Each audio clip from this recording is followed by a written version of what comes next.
Bismillahirrahmanirrahim. Operations on pointers and dynamic variables in C++. Operations on pointer variable basic pointer के basic के बारे में हमने पिछले लेक्चर में पढ़ा था। आज के लेक्चर में हमने ऑपरेशन पढ़ना है कि पॉइंटर्स वेरिएबल पे ऑपरेशन किस तरह परफॉर्म होने हैं। The operation that are allowed on pointer variable are the assignment and relational operations and some limited arithmetic operations। Pointer variable पे असाइनमेंट ऑपरेशन भी परफॉर्म हो सकते हैं। Relation means less than greater than, ये जो relation operator है operations है ये भी परफॉर्म हो सकते हैं।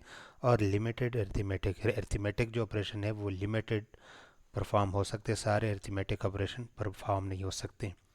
The value of one pointer variable can be assigned to another pointer variable of the same type। अगर सेम टाइप के पॉइंटर हो, एक p1 उसकी वैल्यू p2 की वैल्यू, एक पॉइंटर की वैल्यू दूसरे पॉइंटर को असाइन हो सकती है, लेकिन शर्त यह है कि ये दोनों पॉइंटर्स वेरिएबल सेम टाइप के हों।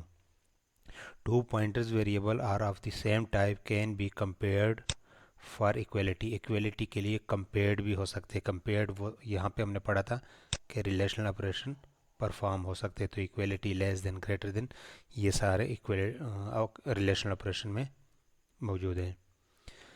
Integers value can be added and subtracted from a pointer variable. Integer value pointer variable में ऐड भी हो सकते हैं और सब्ट्रैक्ट हो सकते हैं। हमने जो पढ़ा था कि लिमिटेड अरिथमेटिक ऑपरेशन, अब आप फ्लोट वैल्यू इसमें पॉइंटर वेरिएबल्स में ऐड नहीं कर सकते। इंटीजर वैल्यू आप ऐड कर सकते हैं, बेशक वो टाइप जो है फ्लोट टाइप का पॉइंटर हो, फिर भी उसमें फ्लोट वैल्यू ऐड नहीं कर सकते, इंटीजर्स वैल्यू ऐड कर सकते हैं। The value of one pointer variable can be subtracted from another pointer variable. एक पॉइंटर वेरिएबल की वैल्यू दूसरे में ऐड हो सकती है। फर्स्ट ये हमारे पास एक प्रोग्राम है, इंट ए इक्वल टू 49 ए, ये एक सिंपल वेरिएबल है, इसमें वैल्यू 49 है और इसका ये एड्रेस है। Int static P equal to address of A, एक पॉइंटर वेरिएबल है पी, और उसमें उसको हमने पॉइंट कर रहे हैं ए को, क्योंकि हमने ए की एड्रेस इसको असाइन की हुई है, तो इसकी वैल्यू की जगह पे ए की एड्रेस यहाँ पे हो जाएगी और इसका अपना एड्रेस भी होगा। उसके बाद अगर इसकी वैल्यू आप पी की वैल्यू आप प्रिंट करें तो पी की वैल्यू क्या होगी, एड्रेस ऑफ ए, ये प्रिंट होगा। उसके बाद अगर हम लिखें P equal to P plus one, हमने पढ़ा था कि पॉइंटर वेरिएबल में इंटीजर वैल्यू ऐड भी हो सकते हैं और सब्ट्रैक्ट भी हो सकते हैं। मैंने यहाँ पे लिखा P equal to P plus one. अब यहाँ पे आप रिज़ल्ट देखिए, बैक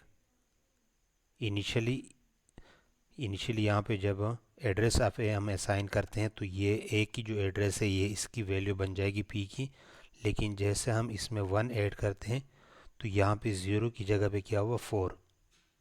तो यहाँ पे पॉइंटर वेरिएबल में जब आप एडिशन और सब्ट्रैक्शन करते वन ऐड कर दे, वन ऐड का मतलब है वन ऐड नहीं होगा बल्कि साइज ऑफ टाइप, यानी अगर इंटीजर टाइप पॉइंटर है उसमें आप वन ऐड करते हैं तो वो 4 ऐड होगा।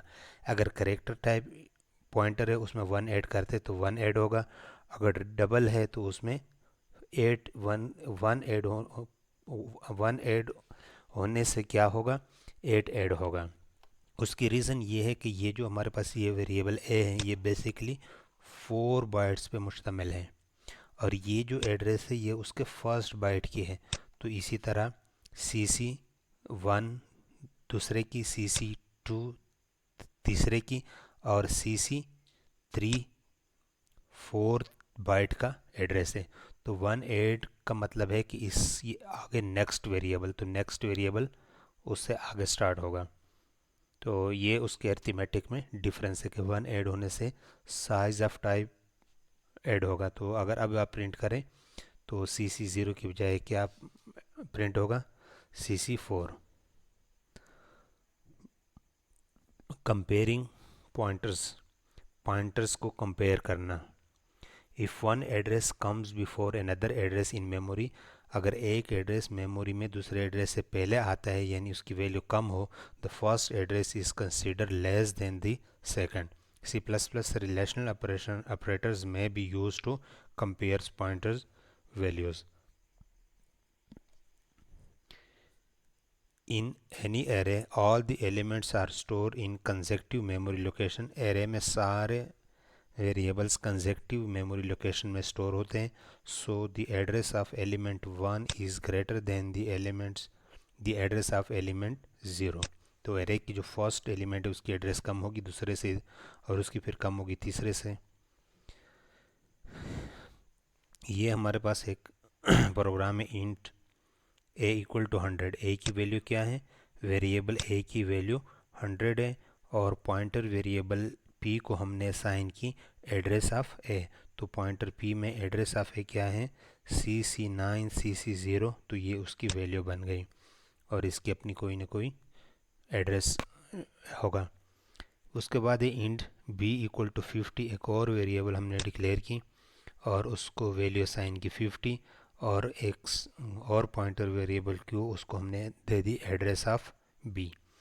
अब अगर हम कंपेयर करें if P is greater then Q, if P is greater then Q, तो बज़ाहिर तो हमें ये लग रहा है कि P जो है वो पॉइंट कर रहा है A को और A की वैल्यू 100 है और Q पॉइंट कर रहा है B को और B की वैल्यू 50 है.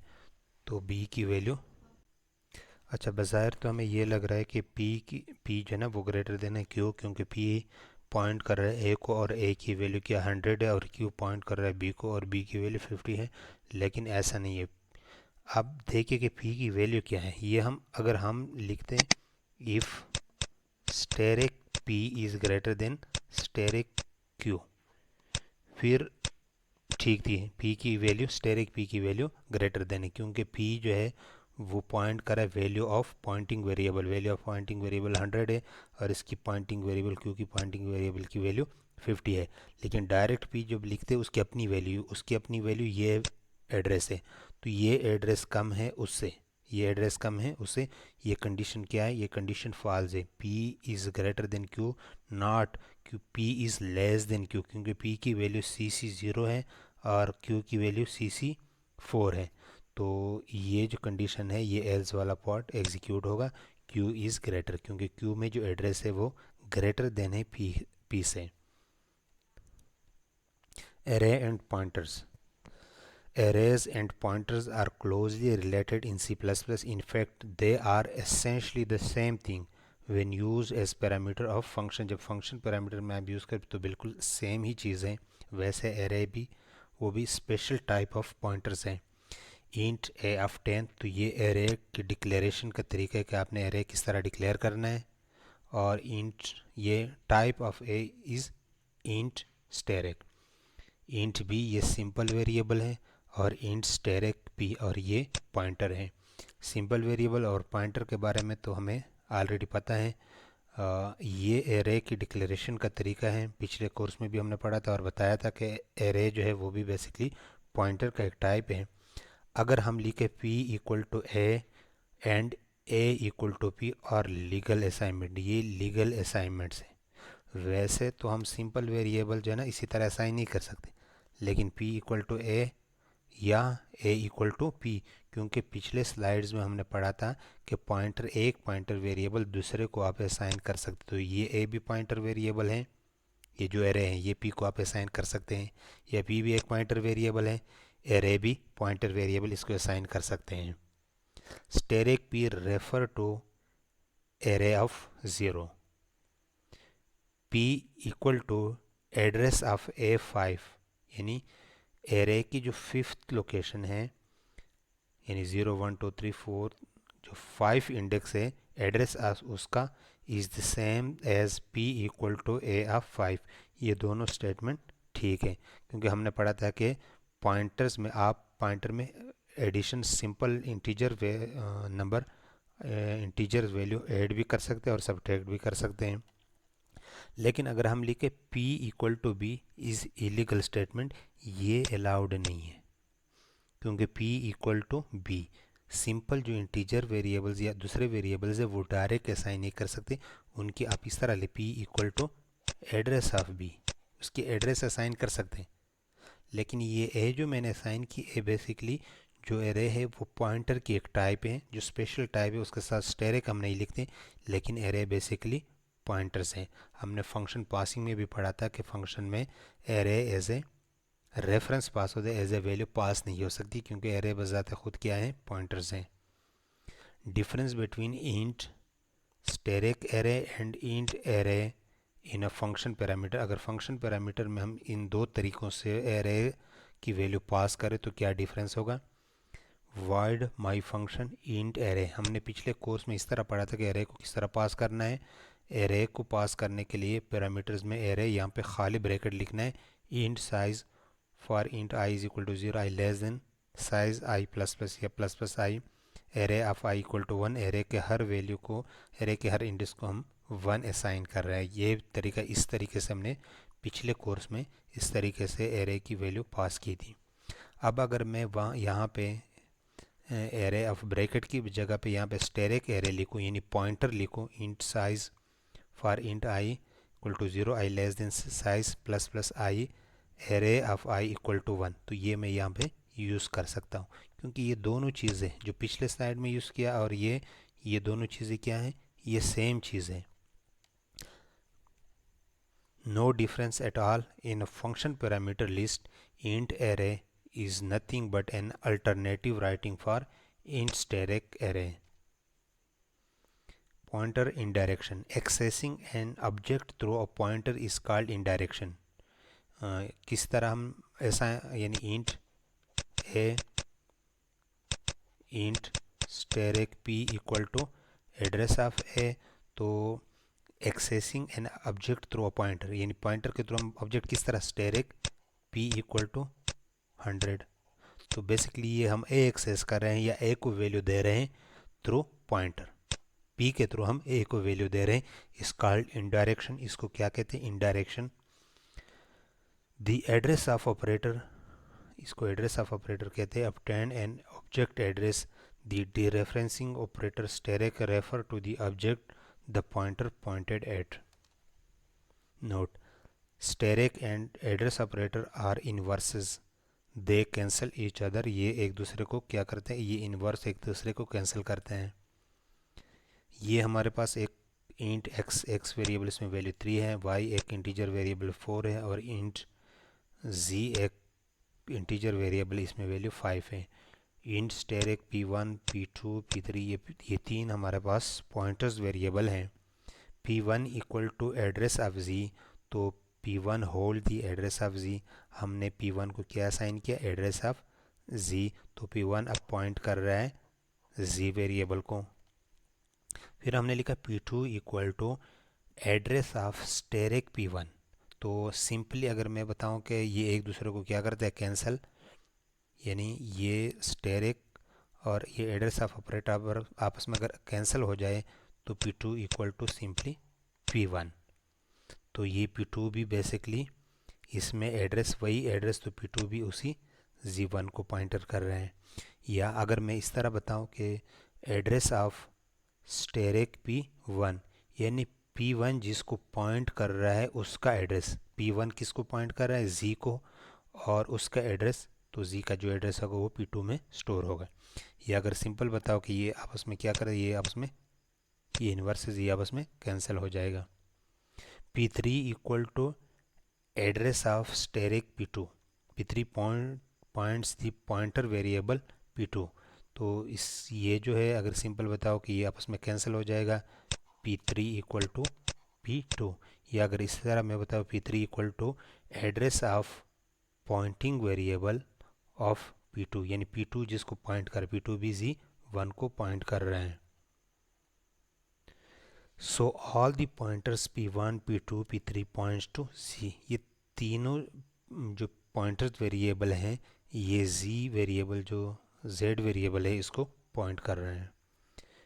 अगर मैं लिखूं स्टेरिक p2 इक्वल टू 100, तो स्टेरिक p2 में अगर मैं 100 ऐड करूं तो इसमें ये z की वैल्यू क्या हो जाएगी, 100।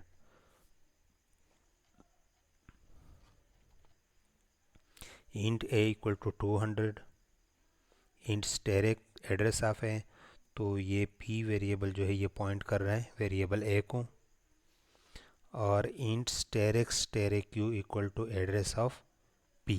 यहाँ पे एड्रेस ऑफ a नहीं लिख सकते क्योंकि ये डबल स्टैटिक का मैंने पहले भी बताया था, ये पॉइंटर वेरिएबल की एड्रेस स्टोर हो सकती है। तो देखिए p जो है वो पॉइंट कर रहा है a को, और q पॉइंट कर रहा है पॉइंटर वेरिएबल q पॉइंट कर रहा है पॉइंटर वेरिएबल p को, क्योंकि q में एड्रेस आ गई किसकी, p की एड्रेस, और p में एड्रेस आ गई a की, और इसी तरह q के अपना भी एड्रेस होगा।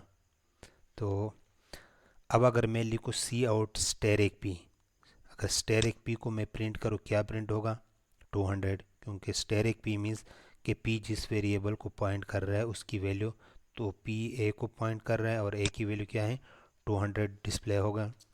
उसके बाद है address of A, address of A क्या है, ये एड्रेस ऑफ ए, सिंपल बात है, तो एड्रेस ऑफ ए प्रिंट होगा। उसके बाद है पी की वैल्यू क्या है, पॉइंटर वेरिएबल की वैल्यू क्या होती है किसी और वेरिएबल का की एड्रेस, तो p में कौन से वेरिएबल की एड्रेस है a की, तो इसमें भी यही प्रिंट होगा वेरिएबल a की एड्रेस जो p में स्टोर है। उसके बाद है address of p, address of p उसकी जो अपनी एड्रेस है ये। उसके बाद है स्टेरिक क्यू के value of pointing variable of Q, तो क्यू किस वेरिएबल को पॉइंट कर रहा है p को, और p की वैल्यू क्या है, p की वैल्यू ये एड्रेस है, तो ये एड्रेस डिस्प्ले होगा या प्रिंट होगा। उसके बाद है स्टेरिक क्यू, अगर हम प्रिंट करें तो इसका मतलब है कि क्यू जिस पॉइंटर को पॉइंट कर रहा है और वो पॉइंटर जिस वेरिएबल को पॉइंट कर रहा है उसकी वैल्यू, तो क्यू पॉइंट कर रहा है p को, एक स्टेरे का मतलब है, दूसरा स्टेरे, अब ये p जिस वेरिएबल को पॉइंट करा उसकी वैल्यू, तो क्या डिस्प्ले होगा, उस वेरिएबल की वैल्यू क्या है 200। उसके बाद है क्यू की अपनी एड्रेस, सॉरी उसकी ये एड्रेस जो बेसिकली p की एड्रेस है उसकी वैल्यू है वो प्रिंट होगा। और उसके बाद एड्रेस ऑफ क्यू जो क्यू की अपनी एड्रेस है वो डिस्प्ले होगा। 3 kinds of program data, program की 3 टाइप्स है डेटा के, static data allocated at compiler time, compiler time में एलोकेट होता है। उसके बाद है dynamic data, explicitly allocated and deallocated during program execution by C++ instruction written by programming using the operator new and delete। जो dynamic data है वो compiler time पे पता नहीं होता है कि वो किस तरह एलोकेट होगा या कितने साइज़ का एलोकेट होगा, वो रन टाइम पे एलोकेट होगा और डीएलोकेट भी होगा न्यू और डिलीट कीवर्ड से। Automatic data automatically created at function entry, जब फंक्शन एंट्री होता है फंक्शन कॉल होते हैं तो जो कुछ वेरिएबल होते हैं ऑटोमेटिकली क्रिएट होते हैं, और फंक्शन के ख़त्म होने पे या फंक्शन के जब स्कोप ख़त्म होता है तो वो ऑटोमेटिकली डिस्ट्रॉयड होते हैं। Dynamic allocation is useful when arrays need to be created whose extent is not known until runtime। Dynamic allocation का क्या फ़ायदा होता है कि array वैसे तो जब हम लिखते हैं int a of 10 तो ये static array है, ये कंपाइलर टाइम पे हमें पता है कि ये 10 साइज़ का होगा, इसकी साइज़ में कमी या बेशी या ज़्यादती नहीं हो सकती। जो डायनामिक एरे होते हैं वो रन टाइम पे डिसाइड होता है कि कितने साइज़ का होगा, तो अगर हमें पता ना हो स्टार्ट में तो डायनामिक एलोकेशन का ज़्यादा फ़ायदा है। Complex structure of unknown size and और shape need to be constructed as the program runs, या कॉम्प्लेक्स स्ट्रक्चर्स के लिए भी डायनामिक एलोकेशन उसके लिए ज़्यादा सूटेबल है। Dynamic variables, in this section you will learn about the power behind pointers, के पॉइंटर्स की क्या पावर है, ये पॉइंटर्स का फ़ायदा क्या है। In particular you will learn how to allocate and deallocate memory during program execution using pointer. इससे पहले तो हम स्टैटिक वेरिएबल डिक्लेयर करते थे, कंपाइलर टाइम पे उसको पता होता था कि कितने वेरिएबल है क्या साइज़ है, तो अब हम पॉइंटर के थ्रू प्रोग्राम के एग्जीक्यूशन के टाइम ही पे वेरिएबल को डिक्लेयर करेंगे। Variable that are created during program execution are called dynamic variable, ऐसे वेरिएबल जो प्रोग्राम के एग्जीक्यूशन के बाद ही क्रिएट होते हैं उसको डायनामिक वेरिएबल कहते हैं। With the help of pointers C++ creates dynamic variables, C plus plus provide two operator new and delete, ये टू ऑपरेटर है स्पेशल, ये ऑपरेटर्स है, ठीक है, जो कीवर्ड्स भी है। To create and destroy dynamic variables respectively, यानी ये क्रिएट करने के लिए है और ये डिस्ट्रॉय करने के लिए है। When a program requires a new variable the operator new is used. When a program no longer need और dynamic variable the operator delete is used. Dynamic data has no variable name, dynamic जो data होता है उसमें variable नाम नहीं होता है। It access through pointer, वो सिर्फ पॉइंटर के थ्रू एक्सेस हो सकते हैं। Operator new, the operator new has two forms, one to allocate a single variable and another to allocate an array of variable। दो फॉर्म है, एक में अगर आप सिंगल एक ही वेरिएबल, एक इंट एक फ्लोट या कोई एक single variable scalar variable assign करते हैं या क्रिएट करते हैं। The syntax to use the operator new is int data type, यानी अगर आपने इंटीजर वेरिएबल बनाना है या क्रिएट करना है तो आपने लिखना है न्यू इंट, तो इससे क्या होगा, एक इंटीजर वेरिएबल मेमोरी में क्रिएट होगा। और दूसरा जो मेथड है वो एरे के न्यू इंट 200, तो 200 का एरे जो है ना वो रन टाइम पे क्रिएट होगा मेमोरी में। ये दो, एक एरे के लिए, एक सिंपल वेरिएबल के लिए। In which int expression is any expression evaluated to a positive number, उसमें नंबर भी दे सकते हैं, कोई वेरिएबल भी दे सकते हैं। int steric p character steric q int x, the statement p equal to address of x store the address of x in p, however no new memory is allocated, इसमें कोई न्यू मेमोरी लोकेशन नहीं होती। on the other hand consider the following statement, p equal to int new int। अब इसमें this statement create a variable during program execution somewhere in memory and store the address of the allocated memory in p। The allocated memory is accessed by pointer dereferencing namely steric p। Similarly the statement, अब ऊपर वाले में देखिए, अगर आप यहाँ पे आप लिखें कि p equal to address of a, तो इस ये जो हमने ये भी एक वेरिएबल की एड्रेस हमने p को असाइन की, लेकिन ये स्टैटिक वेरिएबल है, इससे पहले ये वेरिएबल क्या हुआ है, क्रिएट हुआ है। तो इस वेरिएबल को हम p के थ्रू, स्टैटिक p के थ्रू भी एक्सेस कर सकते हैं या वैसे a के थ्रू भी एक्सेस कर सकते हैं। लेकिन जो डायनामिक है यहाँ पे इस स्टेटमेंट में देखिए, ये अगर कोई पॉइंटर वेरिएबल हो p equal to new int, तो ये मेमोरी में एक इंटीजर टाइप के लिए इंटीजर वेरिएबल क्रिएट होता है 4 बाइट का, और उसके जो एड्रेस, ज़ाहिर बात कोई ना कोई एड्रेस होगा जो स्टार्ट, वो p को असाइन होता है।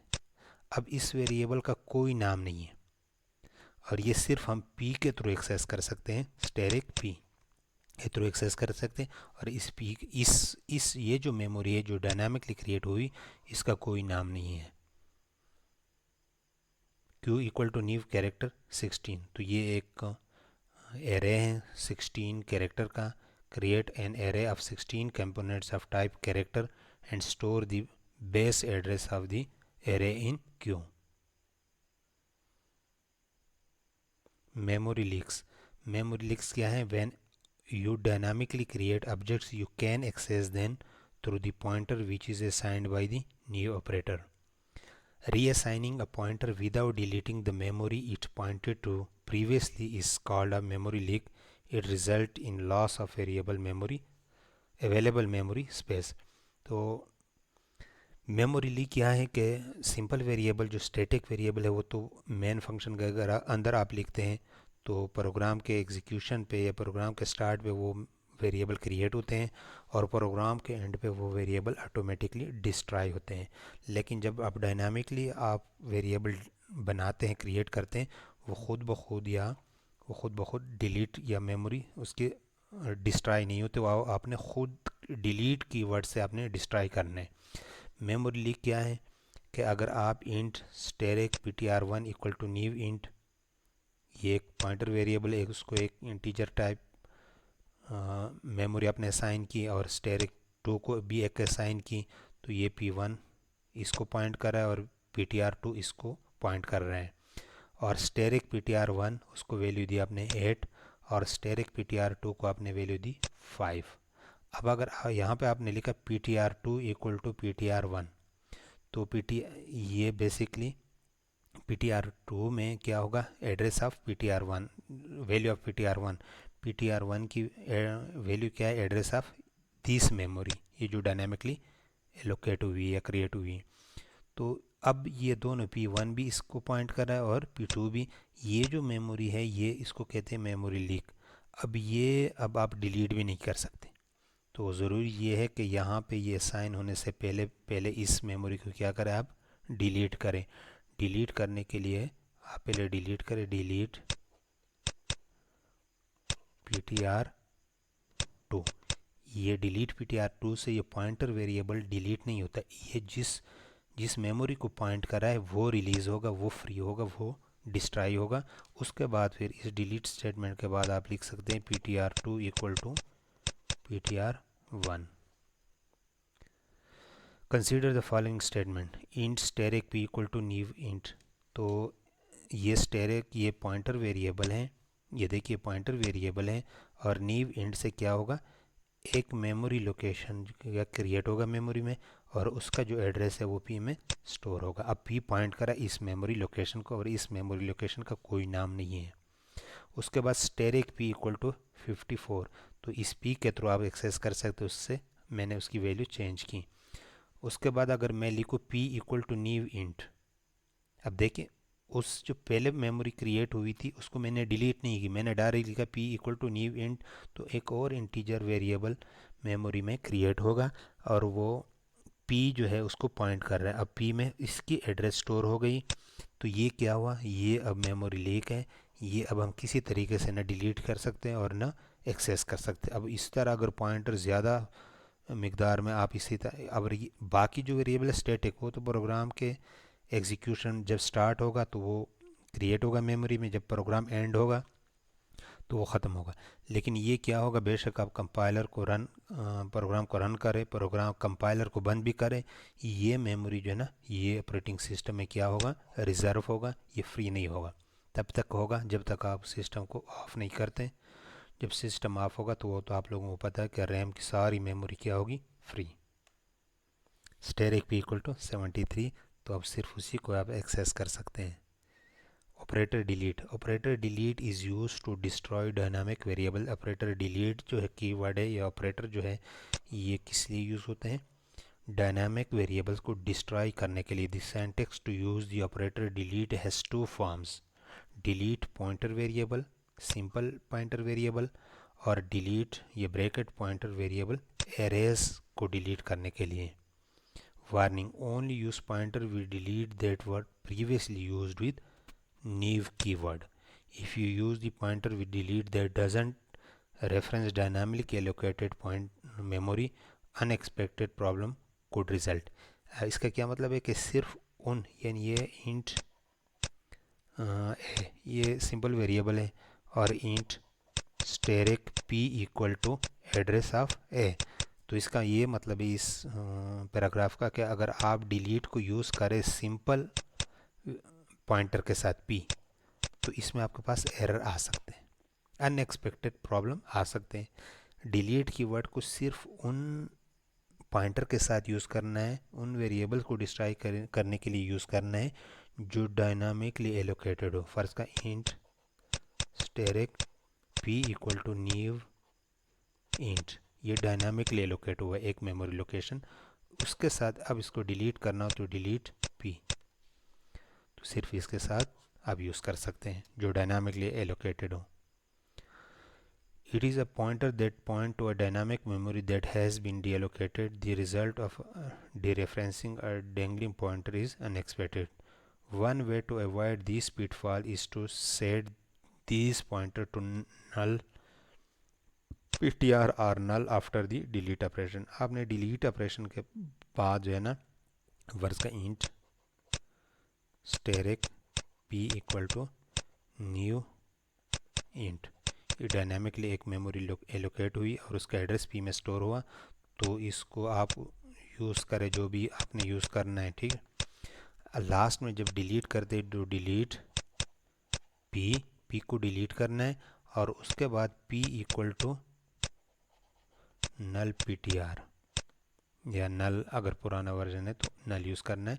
तो ये ज़रूरी है, क्योंकि अगर यहाँ पे डिलीट होने से सिर्फ क्या होगा, ये देखिए एक तो हमारे पास पॉइंटर है p, एक हमारे पास मेमोरी एलोकेट हुई, तो पॉइंटर यहाँ पे इस जो डायनामिक ले लो इसको पॉइंट कर रहे हैं। तो यहाँ पे यानी उसकी एड्रेस यहाँ पे स्टोर होगी। फ़र्ज़ का उसकी एड्रेस XYZ है, तो डिलीट पी से क्या होगा, ये एड्रेस इस पॉइंटर वेरिएबल से डिलीट नहीं होती, सिर्फ वो जो लोकेशन है वो ऑपरेटिंग सिस्टम किस में कंसीडर करेगा, फ्री लोकेशन में। तो अगर आप दोबारा इसको यूज़ करें तो मतलब दोबारा वही मेमोरी यूज़ होगी। तो ज़रूरी है जब एक दफ़ा डिलीट करते हैं तो एक दफ़ा उस पी को नल पीटीआर का मतलब है कि अब ये नल पीटीआर से ये जो एड्रेस है वो क्या होगी, वो भी ख़त्म होगी। Dynamic arrays, an array created during the execution of a program is called a dynamic array. To create a dynamic array we use the second form of the new operator. The statement in static p declare p to be a pointer variable of type int. The statement p new int 10, तो ये क्या करते हैं, allocate 10 contiguous memory location each of type int and store the address of the first memory location into p. जो base address है वो p में क्या होगा, स्टोर होगा। एक कंप्लीट 10 वेरिएबल्स का इंटीजर टाइप वेरिएबल का क्या होगा, एक ब्लॉक बनेगा मेमोरी में। तो अब इसका या जब डायनामिक उसका फ़ायदा ये है कि आप जब लिखते हैं int array size c in array size, यानी रन टाइम पे पहले आपने क्या किया, यूज़र से साइज़ लिया, उसके बाद int static p equal to new int a size. तो ये रन टाइम पे साइज़ डिसाइड होगा कि कितने साइज़ की एरे आपने डिक्लेयर करनी है या क्रिएट करनी है। Using smart pointers to avoid memory leak. जो मेमोरी लीक मैंने बता दिया था कि मेमोरी किस तरह लीक होती है, कि आप जब एक दफ़ा डायनामिक वेरिएबल क्रिएट करते हैं तो जब डिलीट नहीं करते हैं तो फिर क्या होता है, वो डायनामिकली उसको मेमोरी लीक कहते हैं। C++11, ये C++11 जो है ना, ये एक स्टैंडर्ड है, 98 है, 11 है, 14 है और 17 है, 2017 है। इंट्रोड्यूस स्मार्ट पॉइंटर, ये जो C++11 स्टैंडर्ड्स है इसमें स्मार्ट पॉइंटर इंट्रोड्यूस हुए, object that work like pointer but have the ability to automatically delete dynamically allocated memory that is no longer being used.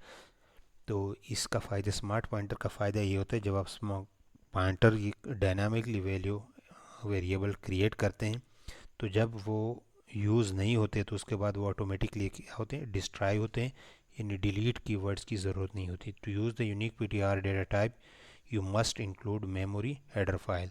तो इसको यूज़ करने के लिए आपको सबसे पहले मेमोरी हेडर फाइल आपको इंक्लूड करना पड़ेगा। Here is an example of the syntax for defining a unique PTR that point to a dynamically allocated demo object. Demo कोई क्लास है तो उसका अगर आपने डायनामिकली ऑब्जेक्ट क्रिएट करना है तो यूनिक PTR ये कीवर्ड है, ये डेमो क्या है, ये क्लास है, ये हमने इन डायनामिकली क्लास का ऑब्जेक्ट क्रिएट करना है। डेमो PTR, ये डेमो PTR की क्या है, नेम है और न्यू डेमो। या सिंपल अगर आपने इंटीजर वेरिएबल अपने डायनामिकली क्रिएट करना है, यूनिक पीटीआर इंट। अब इस ये यहाँ तक जो स्टेटमेंट इसका मतलब है कि इंट, ठीक है, इंट स्टैटिक यानी पॉइंटर है और पीटीआर उसका नाम है, ये न्यू इंट इक्वल टू, पीछे हमने इस तरह करना था जो सिंपल डायनामिकली एलोकेटेड थे, लेकिन अब जो है वो स्मार्ट पॉइंटर, यूनिक पीटीआर जो है ये कीवर्ड है, ये इसको कहते हैं स्मार्ट पॉइंटर। तो यूनिक पीटीआर के साथ आपने इस ब्रैकेट में डेटा टाइप लिखना है कि ये पॉइंटर जो है ना किस डेटा टाइप का है, यहाँ पे पीटीआर पॉइंटर नेम लिखना है और यहाँ पे जो मेमोरी एलोकेट करनी है वो लिखना है, वो उसी तरह न्यू इंट उसमें भी हम इस तरह यूज़ करते थे। This dynamically define unique PTR name demo PTR, ये ऊपर वाले की बात हो रही है, that point to a dynamically allocated demo object Here are some detail about the statement. The notation demo या ये int जो है that appear immediately after unique PTR indicate that the pointer can point to a demo. Demo or int or float कोई भी data type लिख सकते हैं. The name of the pointer is demo PTR. ये जो यहाँ पे हम लिखते हैं ये क्या है, ये पॉइंटर के नेम्स हैं. द एक्सप्रेशन नीव डेमो, ये जो लिखा है नीव डेमो या नीव int that appear inside the parenthesis allocates a chunk of memory to hold demo. The address of the chunk of memory will be assigned to the demo PTR. यहाँ पे जो PTR का या पॉइंटर का name होता है. Once you have defined a unique PTR, you can use it in the same way as a regular pointer. बाकी इस तरह आपने डिक्लेयर करना है, बाकी उसी तरह यूज़ करना है, यानी स्टैटिक PTR इक्वल टू जो भी वैल्यू आपने असाइन करनी है. लेकिन इसका फ़ायदा ये है कि डिलीट कीवर्ड आपको यूज़ करने की ज़रूरत नहीं होगी. ये जब मज़ीद यूज़ नहीं होगा ये PTR तो ये ऑटोमेटिकली क्या होगा, डिस्ट्रॉय होगा. जेनेरिक पॉइंटर क्या है, void static pointer to any type. Void static P, ये पॉइंटर है P वाइड टाइप का. जेनेरिक टाइप इंट है, ये वेरिएबल A है और कैरेक्टर B, तो P equal to address of A, P equal to address of B, ये दोनों असाइन कर सकते हैं. अगर यहाँ पे आप इंट लिखते तो ये तो ठीक होगा, ये फिर यहाँ पे क्या होगा, एरर आएगा. लेकिन जेनेरिक पॉइंटर जब होगा तो उसमें आप ये असाइन कर सकते हैं. अच्छा, ये सिंपल प्रोग्राम है. इसमें ये जो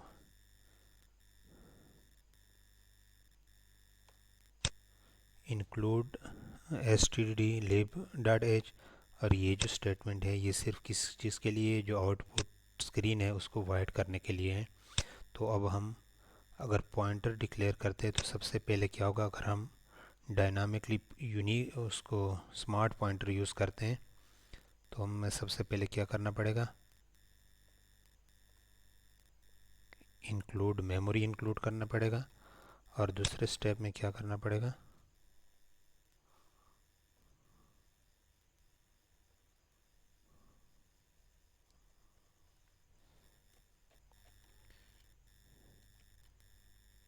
unique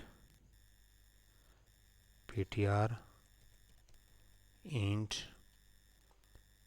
PTR name, pointer name, या मैं सिंपल P भी लिख सकता हूँ, और ब्रैकेट में नीव इंट से क्या होगा, ये एलोकेट होगा मेमोरी. और यहाँ पे मैं अगर लिखूँ तो अब ये मेमोरी एलोकेट होगी इंटीजर टाइप की और वो P में साइन हो गई. अब मैं अगर लिखूँ स्टैटिक P इक्वल टू 200, मैं अब अगर इसको रन करूँ तो इसमें एरर आ रहा है. ये देखिए ये एग्जीक्यूट नहीं हो रहा है. तो हो सकता है कि हमारा कंपाइलर पुराना हो, स्टैंडर्ड जो C++11 ना हो. तो अगर आप कोड ब्लॉक यूज़ कर रहे हैं तो यहाँ पे सेटिंग में जाके कंपाइलर में देखिए C++98 ये यूज़ कर रहे हैं. ये जो कंपाइलर है ये बाय डिफ़ॉल्ट कौन से स्टैंडर्ड को यूज़ कर, 98 को. तो यहाँ से आप स्टैंडर्ड को चेंज कर सकते हैं. ये 11 में अगर इस पर आप क्लिक करें तो अब इसको रन करें,